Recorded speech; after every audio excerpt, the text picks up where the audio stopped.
సమయంలో అన్నపూర్ణ అమ్మ అన్న రూపంలో వారికి అందించేవారంటండి. అట్లా కొన్ని వందల వేల మందికి అనుభవాలు ఉన్నాయి స్వామీజీ. అనసూయేశ్వరాలయం ఈశ్వర తత్వం ఉంది కాబట్టి ప్రతిరోజు 365 రోజులు మహన్యాసపూర్వక ఏకాదశి రుద్రాభిషేకం జరుగుతుందండి క్షేత్రంలో. ప్రతిరోజు అండి.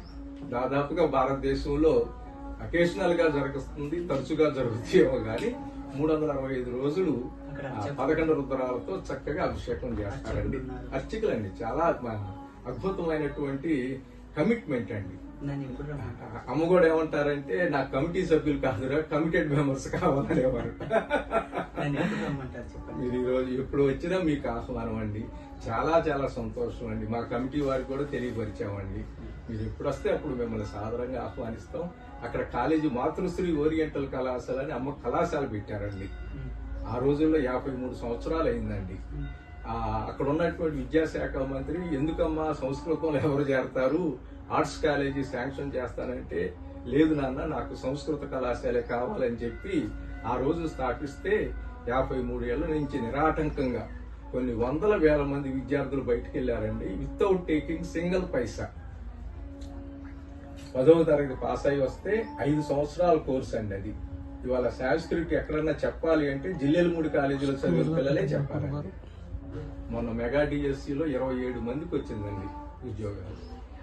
తను లోగడలో ఒకనొక సందర్భంలో కొన్ని లక్షల మంది భోజనం. అవునండి. అది ఏంటంటేనండి 1973 అమ్మ పుట్టింది 1923 అండి.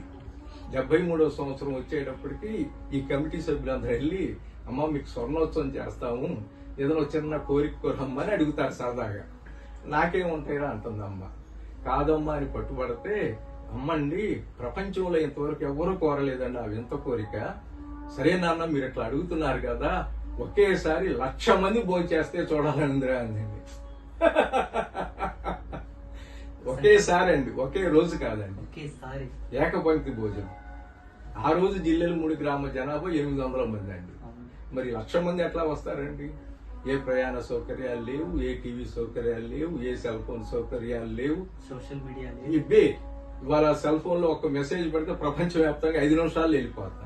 ఆ రోజుల్లో రోడ్డు సౌకర్యం కూడా లేదు స్వామి. కానీ అమ్మ యొక్క అంటారు ఇది తోలు నోరు కాదురా తాలు మాట రావటానికి అని. అది పట్టుకుంటారు ఈ కమిటీ సభ్యులు. అమ్మ మీ నోట్లోంచి 1,00,000 అనే పదం వచ్చింది కదా, ఇది సిద్ధిస్తుంది, మీరు దిశానిర్దేశం చేయండి అంటే అప్పుడు జిల్లెలమూడి మహాపుణ్యక్షేత్రం అంతా తాటాకు పందిలేస్తే స్వామీజీ సుమారుగా 1,25,000 మంది వచ్చారండి. సంకల్పం ఎంత ఆశ్చర్యమైనటువంటి విషయం అండి. 3 రోజులు అట్లాగే ఉండిపోయాయండి పదార్థాలన్నీ. దాంట్లో మా మామగారు, నాకు పిల్లనిచ్చిన మామగారు కూడా ఒక వింగుకి సభ్యుడు అండి. ఆయన అప్పారావు మా ఆవిడ చిన్న 5 ఏళ్ల వయసు అంటండి. అమ్మ చేతితో పెళ్లి జరిగిన చివరి పెళ్లి. అస్సలు అమ్మ దూతగా అమ్మే నా దగ్గరికి పంపించిందని ఎందుకంటే అమ్మ తత్వ ప్రచార కమిటీకి కన్వీనర్ గా పెట్టారండి. అవునండి. అట్లాగే టెంపుల్ ట్రస్టీకి చాలా ట్రస్టీగా చేశాను. అయ్యో కొంచెం దగ్గర చెప్పండి. మీకు ప్రచార కమిటీ కన్వీనర్ కాదు, ఇంద్ర పదవి. అంటే ఇంద్రుల్లో 16 రకాల ఇంద్రులు ఉంటారు. ఆ ఇంద్రులే ఈ భూలోకంలో ఆ పుణ్యక్షేత్రాన్ని మీరు ఇంద్రస్థానంలో ఉన్నారు అంటున్నారు. అంగీకరించారు కదా. మీ అనుగ్రహం స్వామి. నాకు మిమ్మల్ని చూడాలి, నా యూట్యూబ్ లో చూసినప్పటి నుంచి మిమ్మల్ని తెలుసుకుంటా ఉంటానండి. నా మొట్టమొదటి ఆత్మ పరమేశ్వరి గురువు ఎవరో తెలుసా? జిల్లెలమూడి అమ్మని. నేను ఇంతవరకు వాసన చెప్తాను చూడండి. ఒక్కసారి సోషల్ మీడియా మాధ్యమంలో ఒక క్లిప్ ఎవరో హైదరాబాద్ నుంచి ఒక బ్రాహ్మణులు పంపించారు. నేను లోగడలో ఒక అవధూత కాన్సెప్ట్ మీద ఒక వివరణ ఇస్తే ఆయన వీడియో చూశారట. ఈ జగతిలో ప్రత్యక్షంగా ఉండే అవధూత ఎవరు చూడాలనుకుంటున్నారా అని నాకు ఆ క్లిప్ పంపారు. ఆ క్షణాన సత్యం చెప్తాను, ఒక దత్తాత్రేయుడేంటి, అసలు ఈ ప్రపంచంలో గురుత్వములన్నీ మాతృత్వములని అక్కడ కనబడ్డాయంటే నమ్మండి. అదే అసలు అవతార లక్షణమే అండి, మాతృత్వ రూపంలో వచ్చిందండి అమ్మ. ఒక్కొక్క మాట వేదాలనంతా ఫిల్టర్ చేసినట్టు ఉండవు. అదేనండి సర్వవేద సారం. నేను అనుకున్నాను ఉపనిషత్తులు అది తిరిగేస్తే వచ్చిన సారము ఆ అమ్మ మాటలు. మీరన్నా చూడండి, అమ్మ వివాహం చేసుకొని కూడా ధర్మంలో ఉంటూ ముక్తిని సాధించాలని ఎలా సాధించాలో ఆనాడు రాముడు ఆచరించాడు, కృష్ణుడు ఆచరించి చూపాడు. ఇప్పుడు ప్రత్యక్షంగా ఈ కలియుగంలో అమ్మే సాక్ష్యం. ఇంకొక చిన్న మాట కూడా అమ్మ అన్నారండి. చిన్న వయసులోనే కృష్ణుడు అంటే మనకి ఈ రాక్షస సంహారం జరుగుతుంది కదండి, అమ్మ చిన్న వయసులో అన్నారండి, నాన్న భగవంతుడిలోంచి వచ్చిన వాళ్ళే కదా వాళ్ళు, వాళ్ళని సంహరించడం ఏంటిరా అని చెప్పని ప్రశ్న వేసిందండి. కాబట్టి ఆ పూర్వ అవతారాల్లో ఈ దుష్ట శిక్షణ శిష్ట రక్షణ కాకుండా అమ్మ ఏం చేశారంటే శిక్షించడం కాదు నాన్న, దుష్టత్వాన్ని మార్చాలిరా అని చెప్పిందండి. ఎంత గొప్ప యోగార్థం ఇది. అవునండి, ఇట్లా నరుక్కుంటూ వెళ్ళిపోతే భూమి మీద ఎవడుంటాడు నాన్న అని చెప్పింది.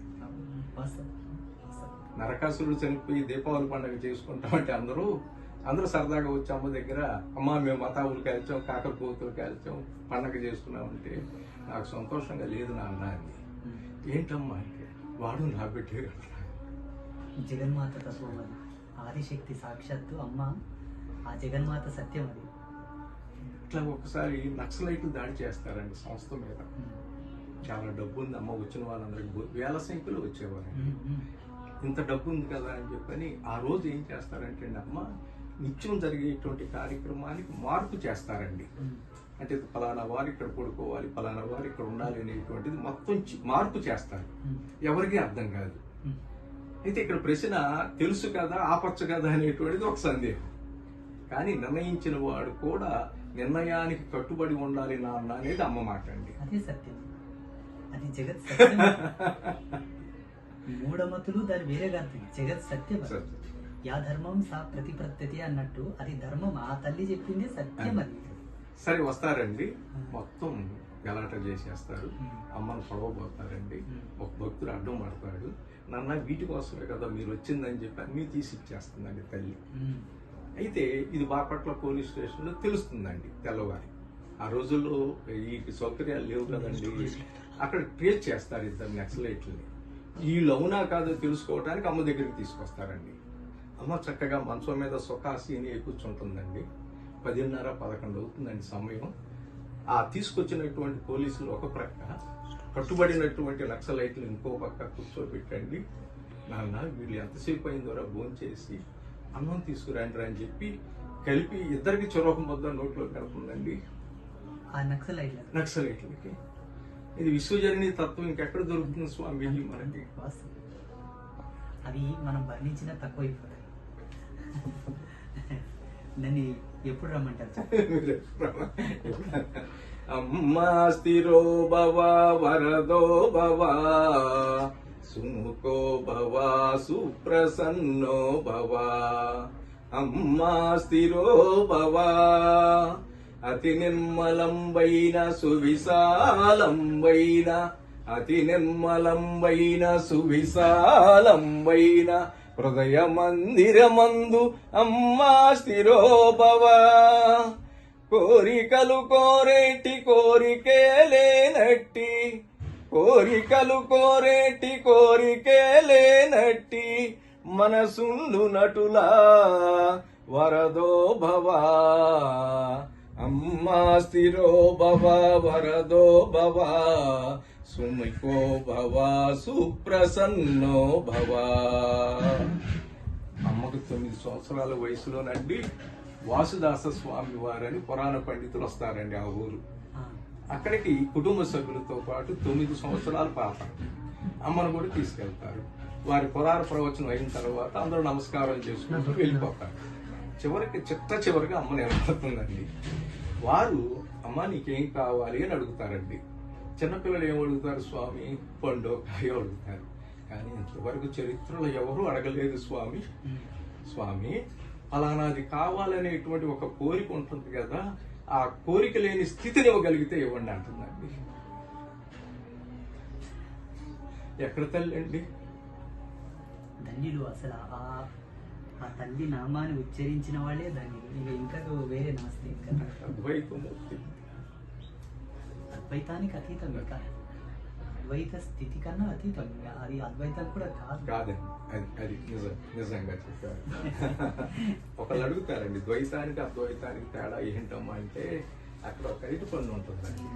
అవును. నాన్న ఇది అద్వైతం రా, అవును. 4 పట్ల 4 తీస్తుంది. అవును. ఇది 1, 2 అయింది కదరా, ఇది ద్వైతం రా. ఈ వేదాంత సారం అంతా కూడా అసలు ఎంత చిన్న చిన్న మాటలతో అమ్మ తెలియపరిచినటువంటి సమాజానికండి. ఇంకొక మాట కూడా చెప్పారు స్వామి. ఒక అక్కయ్య అంటే అక్కడ అక్కయ్య గారు అన్నయ్య గారు అనుకో అమ్మ సంబోధిస్తారండి, అట్లా పిలవమన్నారు మమ్మల్ని. అందుకని ఒక అక్కయ్య గారు వచ్చి అమ్మ నన్ను సుమంగిలిగా వెళ్ళేటట్టు దీవించు అని అడుగుతుందండి. సామాన్యంగా ఏ మహాత్ములైనా తదాస్తు అంటారు, కానీ అమ్మ ఒప్పుకోలేదు స్వామీజీ. ప్రాక్టికాలిటీ చెప్పిందండి. ఏమే నీకు స్వర్గమో పుణ్యమో ఉందని వెళ్ళిపోయావు అనుకో, మరి బ్రతుకున్నోడు ఈ సంగతి ఏం కావాలి అని అడిగిందండి. వాళ్ళ సమాజంలో భార్య వెళ్ళిపోతే భర్త మగవాడు బ్రతికుంటే ఎంత నరకయాత అనుభవిస్తున్నాడండి. అంటే ప్రాక్టికాలిటీ చెప్పి అసలు అంటే ఆ వైదవ్యం పొందినటువంటి స్త్రీకి కొన్ని మనకి ఏదో పరాభవాలు ఏదో ఉన్నాయి కాబట్టి ఆడవాళ్ళు కోడుకుంటారు అనేటువంటిది ఒక సత్యం. కానీ అమ్మ చెప్పారండి ఆ వైదవ్యానికి నిర్వచనం. ఒక సందర్భంలో భార్య అంటే ఎవరమ్మా అని అడిగారు. భావం తెలుసుకుని ప్రవర్తించేది భార్య నాన్న. భర్త అంటే ఎవరమ్మా అన్నారు. బాధ్యత తెలుసుకుని ప్రవర్తించేవాడు భర్త. కాబట్టి భావం తెలుసుకుని భార్య, బాధ్యత తెలుసుకుని భర్త, ఏ కుటుంబం అయితే సజావుగా సాగుతుందో ఆ కుటుంబం స్వర్గం అవుతుందిరా అని చెప్తుందండి. దేనికి చెప్పారండి? వాళ్ళు మీ యొక్క తల్లిదండ్రులు ఉన్నారు పుణ్యాత్ములు, వారంత చక్కగా ఉండబట్టే ఇంతటి సంతానం బయటకు వచ్చి వాళ్ళ సమాజానికి ఉపయోగపడుతుంది అంటే ఆనాడు చెప్పిన మాట. ఒక సందర్భంలో చెప్పారు భర్త అంటే భావనే నాన్న అని చెప్పిందండి. వండర్ఫుల్ వర్డ్ అండి. భర్త అంటే భావన. అంటే 70-80 ఏళ్ళు వచ్చిన తర్వాత శరీరంతో ఏం పని ఉంటుందండి సహజంగా. అందుకని అమ్మేమన్నారంటే వాడు వెళ్ళిపోయినా కూడా వాడే నా భర్త అని ఏ స్త్రీ అయితే అనుకుంటుందో ఆ అనుకున్నంత కాలం ఆ స్త్రీకి వైద్యం లేదు పొమ్మందండి. ఇది కావాలి, ఇది సమాజానికి వెళ్ళాలి స్వామీజీ. చాలా సంతోషం. మిమ్మల్ని కలిసినప్పుడు రాత్రి కలిసి మనసులో ఏదో ఒక తెలియని పారవచ్చు. మిమ్మల్తో మాట్లాడుతున్నంత వరకు కూడా ఆ తల్లిని చూసే అదృష్టం లేదు. మీ భావంలో, మీ వాక్కులో, మీ మాటలోనే అమ్మ కనబడుతుంది. చాలా సంతోషం. నేను వస్తాను, నెంబర్ ఉంది కదా, వచ్చే ముందు మీకు ఫోన్ చేయండి. సాదర స్వాగతం అండి. ఎప్పుడు అక్కడే ఉంటామండి. 130 ఇల్లు కట్టానండి. అక్కడ అందరూ అకామిడేషన్ కోసం అమ్మ దగ్గరికి వచ్చే వాళ్ళకి ఇబ్బంది పడుతున్నారని అమ్మగారి ప్రేరణతో మనం పెట్టామండి. 2008లోనండి. అందరు తలగొట్టు కొనుక్కుని అక్కడ చక్కగా వస్తూ వెళ్తూ ఉంటారు. మా ఆవిడకి కూడా అమ్మ చెప్పిన ఒక ఎష్యూరెన్స్ అండి, దేహం విడిచిన తర్వాత సంస్థలో మీరు చూడండి, మీ సంస్థలో నేను చూస్తా. ఇది అంతర్వాణిగా నా భార్యకి కనపడినటువంటి దేవతార్చన గదిలోనండి. దాని యొక్క ప్రేరణతో ఆ అమ్మ సన్నిధికి చేరాను. మరి నేను వెళ్ళిరండి, నేను వస్తాను. అట్లాగే.